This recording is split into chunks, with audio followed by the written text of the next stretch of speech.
well.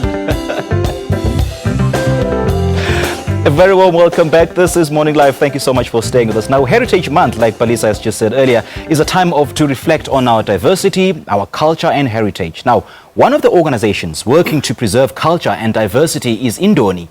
It actually brings together various cultures from across the country while showcasing the diversity and the richness thereof through its various activities and functions, including the Miss In-Doni Cultural South Africa. And to tell us more, we're joined in the studio by Dr Nomcebo Mthembu, who is the CEO of In-Doni South Africa. And please note that some of the images we'll use during this interview might be offensive to sensitive viewers. Very good morning, Doctor. Thank you so much for joining us. Now, In-Doni was established in 2011. What are its objectives?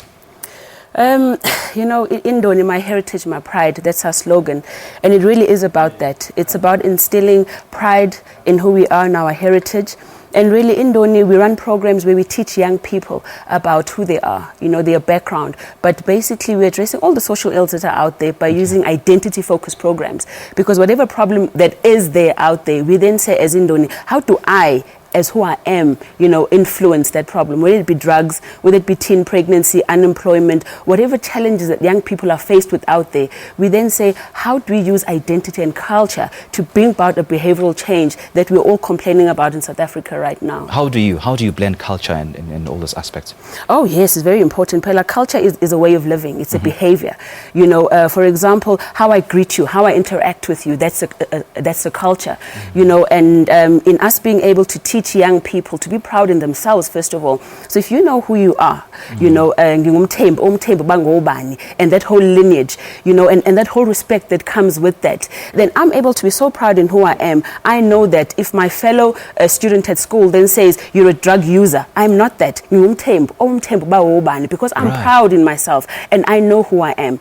But also look at the employment. If I greet you, for example, in African culture as a young person, if a young person can't come to me, you know, and say hello, or yeah, hello ma, hello gogo, hello malume. Yeah. And that, I'll tell you, we won't have problems where we're complaining that young boys are raping grandmothers, because that old woman is your grandmother if she's at the same age as your grandmother. Right. So that is African culture. So then we're using that knowledge and that understanding of African culture to say, how do we address the social ills that are out there in South Africa right now? Right, I couldn't agree with you more. Culture is actually not something that we are born with. It's something that we inherit from the religious teachings, setting, media, and from our family, from our pastors, and etc., etc. But you seemingly focus on young ladies. What about young men?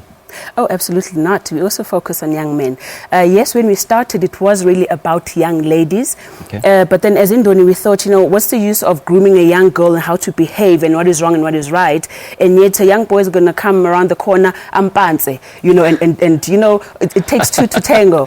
So, yes, now we do 50-50. We do boys and girls, except that we've got the In-Doni Miss Cultural SA pageant, which is mainly focused around girls. And even then, it's about us saying, as In-Doni, here are these young people who've been through this program of knowing who they are and their identity and their culture. Let's then pick one person who's that icon of culture, that young, beautiful woman, beautiful inside and beautiful in pride and knowing who you are, that then is that icon of that culture. Then we have the In-Doni Miss Cultural SA pageant. But boys are there as chaperones because men are supposed to come and support What sort of women. programs have you in store for young men? Firstly, through the culture schools, the young men are part of that. So any benefit that a young girl gets, a young boy is part of that. So even in the winnings, for example, if a Sotho girl wins at the end, the young boy also shares in the winnings. And all the boys who are in our program, they also win, well, I call it win, but we support them in paying for the tuition for the whole of next year. Okay. Because as In-Doni, we believe in young people who are educated. We need to have young people who are educated, young black educated people, so that they become an educated future. Now, with so many influences, I'm talking about TV, social media, etc., etc., how do we stay true to our heritage? You know, that is very true. You know, our young people are faced with so much out there, and sometimes us as parents, we're not there to teach them the way we were groomed. You know, our mothers were always there to say, even if you take something, say thank you, you know, say please. But our young people are influenced by so many people out there other than you as the parent. And I think it starts with us again as parents, just teaching where you are, you know, teaching at home, grooming that young boy and the young girl from home, grooming the young boy to respect, you know, the young girl. But also, you know, we need to change in culture that young boys must also be raised the same way as young girls are. You know, sometimes as parents, we let the young boy sleep until late. We wake up the girl and say, girl, wake up, wash the dishes, do this, do that, do that.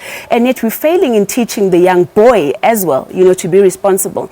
So I think for me, in the culture changes, and culture is about where we are at that time. Right. So for us as In-Doni, I think what is important is to say, how do we use our knowledge on culture and what is positive about our culture to then influence the now and the present, so that we actually help South African government. I mean, South African government is trying so much, you know, for youth development and to empower the young person out there.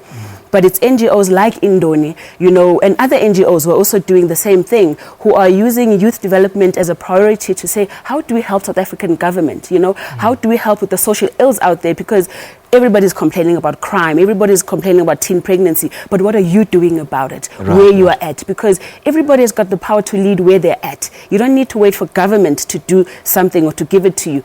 Lead where you're at, which is also why as In-Doni we teach young people to skills, you know, create your own employment where you're at, like the stuff I'm wearing. All right. Now, we teach young people, you know, obviously they need to know what are the different colors I'm wearing and what they mean. I'm afraid I have to interrupt you there, but then briefly, in about 30 seconds, the hot issue of virginity testing. What your thoughts? Well, virginity testing is a tradition. There's tradition in this culture. Virginity testing is a tradition, and a tradition that I respect. We as In-Doni, we do not do any virginity testing.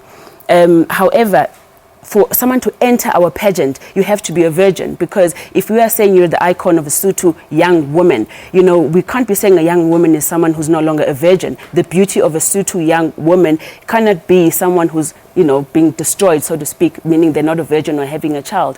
So we don't do virginity testing at In-Doni.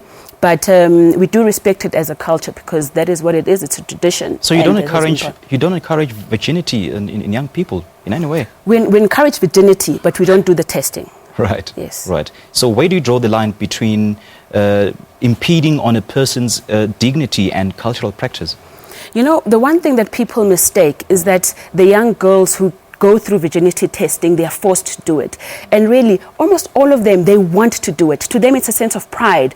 It's to say, this is my culture, this is who I am. But more is for them to say, I want to tell my parents, I want to show my parents that I am a good girl. You know, that I'm behaving well, I'm that pride. For every parent, you would know that every parent wants their child to be something. And most of that, no parent wants their child to have a child while in high school. Right. So, and as African culture, we pride ourselves in that. So that is a pride of a parent. And I think virginity testing is just one of those things that, you know, young people are wanting to be involved in themselves, and they're not forced to do it. Dr. Mthembu, great chatting to you. Thank you so much for your time. Thank you very much. That was the CEO of In-Doni speaking to us live in our Johannesburg studios. That was Dr. Nomcebo Mthembu. I do beg your pardon. Well,